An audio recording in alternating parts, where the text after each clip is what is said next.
할렐루야. 2024년 11월 20일 수요일 아침입니다. 지난 밤도 잘 주무셨나요?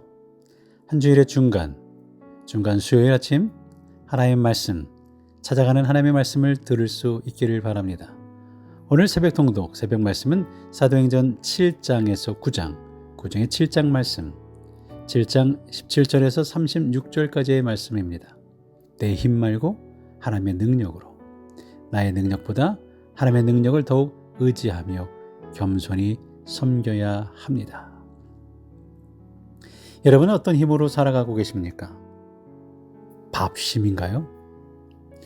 우리의 인생을 살아가면서 스스로의 능력과 지혜를 의지하며 나아가는 경우가 참 많이 있습니다.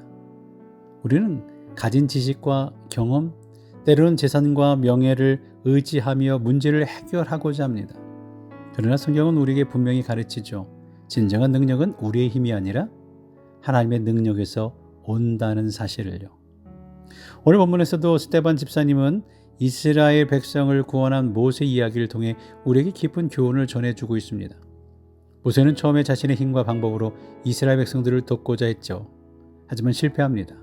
그러나 하나님의 부르심을 받은 후에는 완전히 다른 삶을 살았습니다. 그 차이는 어디서 비롯되었을까요? 그것은 바로 모세가 자신의 힘이 아닌 하나님의 능력을 의지했기 때문이죠. 오늘 말씀을 통해 우리의 삶에서 내 힘이 아닌 하나님의 능력으로 살아가는, 그것이 무엇인지 깊이 묵상하는 그런 시간이 될 수 있기를 간절히 소망합니다.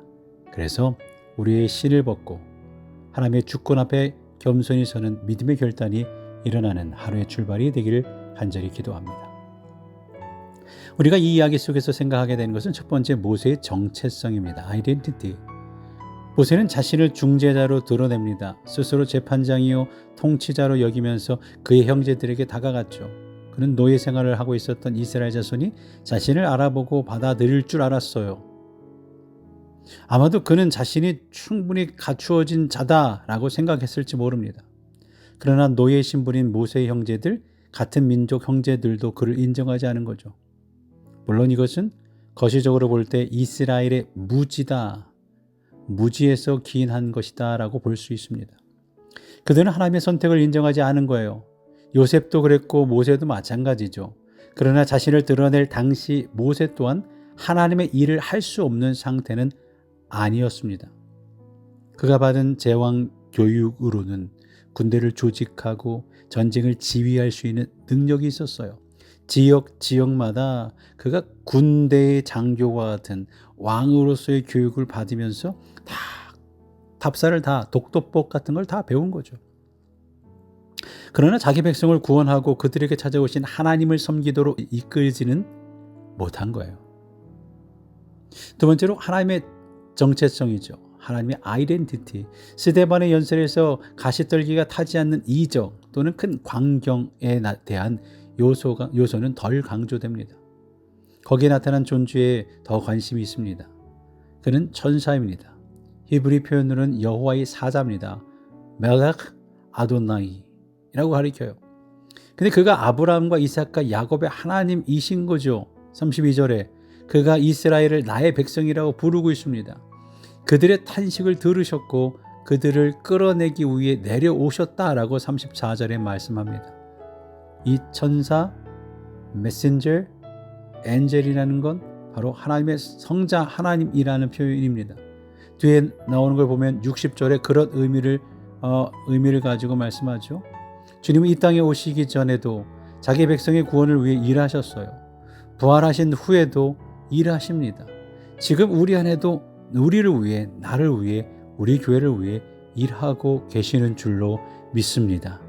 이렇게 스데반 집사님을 통해 들려주는 모세 이야기는 첫째, 자신의 힘을 의지하는 모세 이야기입니다. 모세는 특별한 섭리 가운데 바로의 왕궁에서 자라게 되었어요. 이스라엘의 남자 영아들을 모두 살해하라는 끔찍한 명령이 공개적으로 선포된 상황 속에서 모세의 부모들은 3개월 동안 모세를 몰래 키우다가 더 이상 안 되겠다, 더 이상 숨길 수 없다. 그렇게 되자 갈대 상자를 담아 나일강에 띄워보냅니다. 그 갈대 상자를 발견한 사람이 바로 바로의 공주였죠. 그 결과 모세는 왕궁에서 40년 동안이나 지냈어요. 그를 양자로 삼는 거죠. 그때 흔하게 사용되었던 양자를 삼는 것은 그들의 모든 사람들이 이해하는 입양이라는 것이 이해되는 부분이었어요. 그래서 그를 통해 자신의 것을 이어가게 하는 거죠. 여기 공주도 아들을 입양한 거예요. 자기의 모든 것을 더해주고 이어갈 수 있게. 모세는 그래서 왕자들이 받는 교육을 받았고 애굽 사람들의 지혜를 배우면서도 또한 유모가 친어머니였기 때문에 친어머니의 양육을 동시에 받는 특별한 시절을 보냈죠. 이게 하나님의 준비하심이었죠. 그의 나이가 40이 되었을 때 그는 형제 이스라엘을 돌볼 마음을 가지게 됩니다. 23절에 나이가 40이 되어 그 형제 이스라엘 자손을 돌볼 생각이 나더니 때마침 그때가 되어서야 이스라엘 사람 하나가 어려움을 당하는 것을 보고 압제하는 애굽 사람을 쳐 죽입니다. 그 결과 모세는 왕궁에서 더 이상 살지 못하죠. 정적으로 인해서 그를 미워하고 그의 왕위 계승에 싸움을 일으킬 수 있는 정치적인 정적을 통해서 그가 내몰려지는 상황이 됩니다. 그래서 왕궁에서 더 이상 살지 못합니다. 광야로 도망치는 신세가 되었어요. 이것 또한 하나님의 인도하심 아니었을까요? 모세는 나름대로 자기 백성을 돌보고 자기 백성을 구원할 자로 쓰임받고 싶었을 거예요. 하지만 모세의 방법은 하나님이 원하시는 방법이 결코 아니었죠. 하나님은 사람의 혈기로 사람의 흥분된 마음으로 갑작스러운 일들로 인해서 일하시는 분이 아니기 때문이죠. 모세가 하나님께 쓰임을 받기 위해서는 좀 더 힘이 빠져야 했습니다. 빠져야 했어요. 힘이 있고 능력이 있어 뭔가 확 할 것 같지만 이상하게도 하나님의 역사는 또 우리의 생각과 달리 모세의 힘이 더 빠져야 했다라는 거죠. 40세의 모세는 하나님의 영광을 드러내기보다는 자기의 영광을 드러낼 수밖에 없었어요. 그래서 모세는 광야로 도망쳐서 40년을 또 훈련받아야 했습니다. 모세가 힘이 빠지도록 기다리게 하시는 것이 하나님의 훈련의 방법이었던 거예요. 이런 모세의 두 번째 이야기는 하나님 앞에서 신을 벗는 모세의 이야기로 이어집니다. 40년의 왕궁 생활과 40년의 광야 생활을 보낸 모세 앞에 또 다른 40년의 드라마틱한 세계가 열렸어요. 하나님이 모세에게 새로운 사명을 주시려고 임하신 거죠. 하나님은 가시떨기 나무에서 타오른 불 가운데 모세를 부르셨습니다. 하나님은 이스라엘 백성들의 고통을 보시고 그들의 부르짖음을 들으셨어요. 하나님은 그들을 구원하고자 모세를 부르셨어요. 하나님은 모세에게 내 신을 벗으라고 명령하셨죠. 당시 종들은 자유인들과 달리 신을 신지 않았습니다.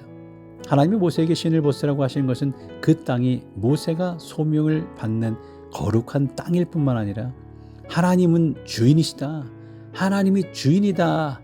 하나님이 주인이시고 이제부터 모세는 하나님의 종임을 잊지 말라는 엄숙한 선언이자 명령이었습니다. 혈기에 사로잡혀 살던 이전과는 달리 이제 온전히 하나님께만 붙잡혀 순종하는 사람이 되라는 의미가 들어 있는 거죠. 결국 모세는 하나님 앞에서 신을 벗었어요. 그리고 하나님의 종으로서 나머지 인생을 살게 됩니다. 모세가 전능하신 하나님의 종이 되자 모든 두려움은 사라졌어요. 세계의 통치자인 바로 앞에 담대하게 설 수 있었던 것은 그가 하나님의 종이 되었기 때문이었습니다.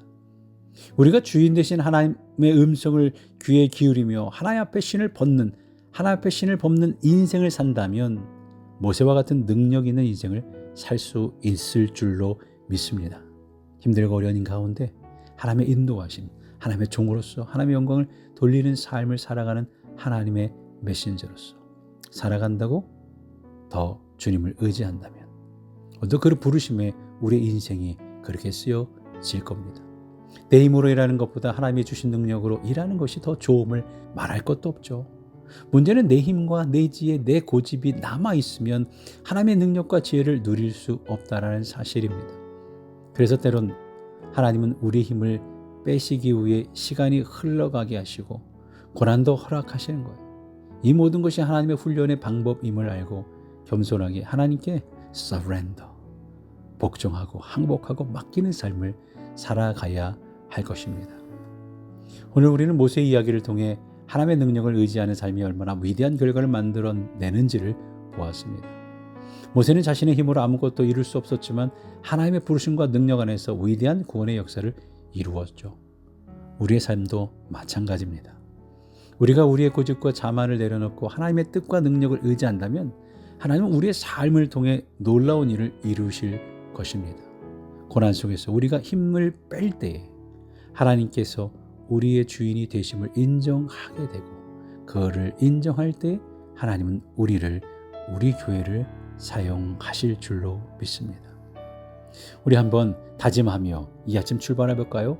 주님, 저의 신발을 벗고 겸손히 주님 앞에 나아갑니다.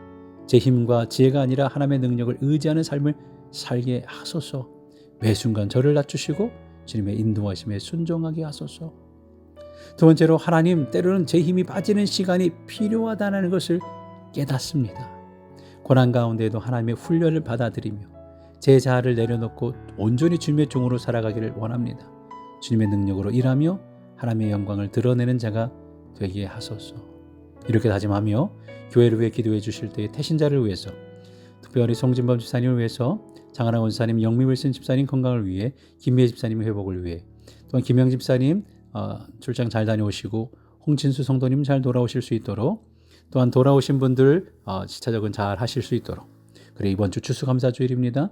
속교별 찬양대회, 하나님께 영광 돌리는 좋은 시간이 될 수 있도록 이 추수감사절 예배를 위해서도 함께 기도해 주시기 바랍니다. 기도하며 이 하루를 출발합니다.